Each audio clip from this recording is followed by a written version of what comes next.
დედა ჩემთვის არის უანგარო სიყვარული. ერთადერთი ადამიანი ალბათ, რომელსაც შეუძლია თავის სიცოცხლე შეწიროს თავის შვილს. და ჩემთვის არის მაგალითი, როგორ უნდა იბრძოლო მაშინაც კი, როცა ძალიან გიჭირს. ყველაზე მნიშვნელოვანი პიროვნება ცხოვრებაში, იმიტომ რომ რომარა დედა მე არ ვიქნებოდი და ჩემს ყველაზე დიდი სიყვარულია. დედამ მასწავლა დისციპლინა, წესრიგი, პასუხისმგებლობა. რითაც თუნდაც მივაღწია ვთქვათ იმას, რასაც მივაღწია. სოფიკოსგან ვისწავლე, რომ თავდაბალი უნდა იყო. არავის მაღლა არ უნდა მიცე შენ თავისუფლება დააყენო შენი თავი.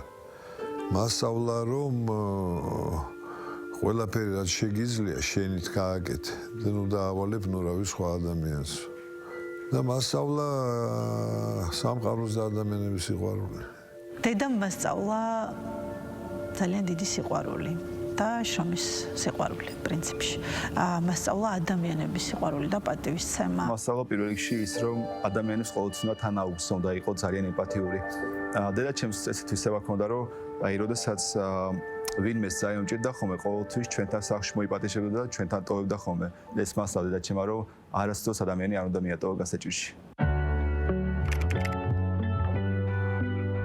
პირველი სიტყვა მახსოვს, როდესაც პირველი შეჯიბრი, მეორე შეჯიბრი, რაღაცა ბევრი შეჯიბრი რომ მოვიგე და ერთხელ მითხრა რომ დამირეკა და ძალიან მამაყობ შენითო, იმიტომ რომ აი გვიჭირს ხოლმე რაღაც ესეთი ტკბილი სიტყვების თქვა ერთმანეთისთვის და ეს ალბათ ყველა ადამიანს არა, მაგრამ უმრავლესობას გვჭირს ხოლმე რაღაც ცხოვრების რიტმიდან გამომდინარე. და რაღაცნაირად ისე გამიჯდა, რომ ყველა დღე მინდოდა, რომ დედას ეამაყა ჩემით, იმიტომ რომ ბედნიერი იყო მაშინ და ძალიან მიხარია, როდესაც იღიმის ჩემთვის რაღაცნაირად ის დღე შედგა და ვიცი, რომ როდესაც დედა ბედნიერია, მთელი ოჯახი ბედნიერი იქნება. სამ ტრანსპორტს იცვლიდა, 8 საათზე იყო უკვე სამსახურში და შაბათ-კვირასაც მუშაობდა. და აი ისე გვენატრებოდა ხოლმე მე და ჩემ ძმას, რომ იტყოდა ხოლმე, რომ აი რაღაცა ერთი შაბათი კვირა რაღაცა გამონათდა და ხვალო სამსახურში არ მივდივარო, რომ იტყოდა, ესე იგი, არ ვიცი, ჭერს ურტყავდით თავს სიხარულით. და ჩემს ისტორია უფრო ყოველთვის რაღაცა სევდიან მახსენდება ხოლმე ვიდრე რამე პოზიტიურად, იმიტომ რომ ძირითადად ისეთი სიტუაციები ქონდა, რა სუბძოლა გვიწევდა ხოლმე გადარჩენისთვის. სოფელში რომ ცხოვრობდით, ახლა ჩვენი გათბობის წყარო ძირითადად იყო შეშა. ხო და აი მაგიდაზე ეხა ბუნებრივია როცა შეშითბები დიდ გამთენისას ოთახი ძალიან ცივია, იმიტომ რომ შეშა მთელი ღამის განმავლობაში არ იწვის ამ რამდენიმე საათი ჩაიწევა და ეგა. ხო და ანუ წინა დღით თუ მაგალითად საღამოს მაგიდაზე ეწყო ხოლმე მილიონობით წამალი, რომელსაც ხომ და ჩემს ხოლმე დღეში აბათეთი 9 ჯერ. აი დილით თვალს რო გავახელდი, სიტყვა ყოველთვის იყო ჩემ ოთახში, იმიტომ რომ და ჩემი ადგებოდა ხოლმე დილით 6 საათზე, 7 საათზე შეშას დაჩეხდა და ანთებდა რომ აი მე რო გავიგვიწევდი ყოფილიყავი სიტყვაში. ალბათ აქ იგრძნობოდა მისი სიყვარული ყველაზე მეტად. დედა ჩემი შვილობა არ იყო თანიოლი. იყო უდიდესი პრივილეგია, იყო უდიდესი სიყვარული, მაგრამ არასდროს არ გვაპატიებდა ხოლმე უღირს აქციელს.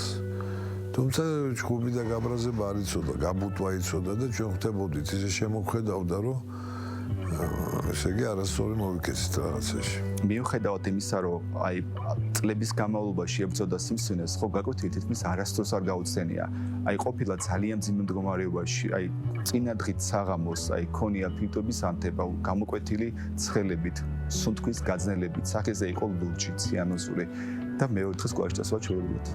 ანუ აი არ ვიცი რა, აი დის 9 საათი რო გახდებოდა ხოლმე სკოლაში, იყო აი ჩვეულებრივი კინაბეტონის კონსტრუქცია, ანუ მაგრამ საღამოს როცა სახში მოდიოდა განადგურებული. ხო და აი იმის გამიდა რომ აი დედა ჩემს ჰქონდა ძალიან მაღალი პასუხისმგებლობის გრძნობა. პასუხისმგებლობის გრძნობა მომავალი თაობის მიმართ.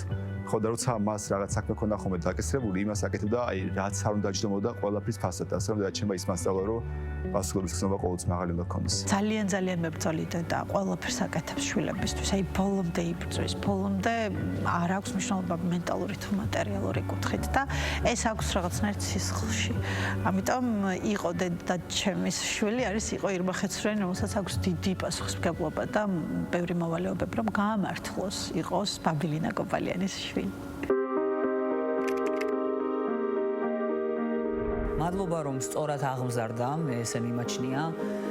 ხა იდეალური არავინ არ არის და არც მე არ ვარ, რა თქმა უნდა, მაგრამ ну მგონია მაინც რომ ასე ვთქვათ სწორ გზაზე დაგვაყენა და ყველაფრისთვის მადლობა.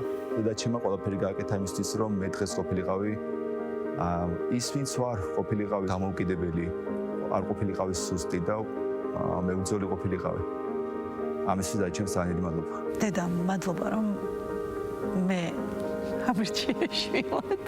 მადლობა რომ ღმერთმა ჩემი თავი შენ მოგცა. მადლობა ყველა იმ გაწეული სამსახურისთვის, რასაც ჩვენ ჩემს დედმამიშვილებს და მე გვიკეთებდი. თავარია რომ გიხაროდეს რომ შენი შვილები ვართ. მადლობა რომ ესეთი დედა მყავდა. ბოდიში რომ იმას ვერ უკეთებთ მაინც რაც ჩვენ გვინდა. მაგალითად შეიძლება 2 დღე გავიდეს და ვერ დაურეკო, ეხლა მით უმეტეს რაც ბავშვები შემეძინა, ის გაგებით ეკიდება ამას, ასე ვთქვათ, და საერთოდ არ აქვს აი ეს რო რატო არ დამირეკე და რაღაც წენა და ის, იმიტომ რომ ზუსტად იცის ჩემი რეჟიმი და მე თვითონ მაქვს ხოლმე აი ეს გულში რაღაცა ხინჯად. ბოდიში რომ ბევრჯერ გეწყინა ჩემგან რაღაცები, ბოდიში რომ მეც შენსავით ჯიუტი ვარ, ვაიმე ძალიან ბევრი რამისთვის ბოდიში და იცოდე რომ ძალიან მიყვარხარ და ეს გაბრაზებები, წყენები ჩემგან არ არის განსახურდ. არის აი ესე სპონტანურად რაღაც არ მინდა ხოლმე, მაგრამ მაინც ჯიუტობა თავის საშუალო. ბოდიში რომ მე ვერ შევძერი დედის დახმარება ამისთვის ძალიან დიდი ბოდიში, იმიტომ რომ სამწუხაროდ დრო არ მიყო რა. 18 წლის ბიჭისთვის დედის გადასარჩენად ბრძოლა ძალიან რთულია. გამოცდილება არა, რესურსი არა. ეს ძალიან რთულია. ხო და აი ეხლა რო თქვა ყოფილიყავი იმ პერიოდში ამ გამოცდილებით, ან ცოტა ასაკი ცოტა მეტი მქონოდა, ალბათ ძალიან ბევრ რამეს გავაკეთებდი და დედას დღეს შევინარჩუნებდი. ასე რომ დედას პირველ რიგში ბოდიში მისთვის რომ ეს ვერ შევწელი. ეხლა რომ დედა ჩემი ცოცხალი იყოს, ალბათ არ მოვშორდებოდი. ჩავეხუტებოდი და სულ დედასთან ვიქნებოდი. იმიტომ რომ გონია შენ რომ დედას უგეყოლება, იცი? ესეთი პასუხობაა, რომ ვერ წარმოვიდგენ, რომ შეიძლება დადგეს მომენტი, როცა აღარ გეყოლება დედა. თუმცა აღარ გეყოლება ფიზიკურად, თორე დედა ჩემშია, სულ. ძალიან ბევრი ადამიანია დღეს ჩვენს ქვეყანაში და ზოგადად სამყაროში, ვინც ყველაფერს დათმობდა ერთი ჩახუტებისთვის დედასთან. ამიტომ მან მსალამ მყავს დედები, გაუფრთხილდეთ, მოვიფეროთ და უთხრათ რომ ძალიან გვიყვარს. მეტყოდი ალბათ ხებს იმას რომ არ აქვს მნიშვნელობა, აი რამდენი წლის ხარ თუ დედა ახლა სახში გავთ და საოცრად ჩაიხუტეთ.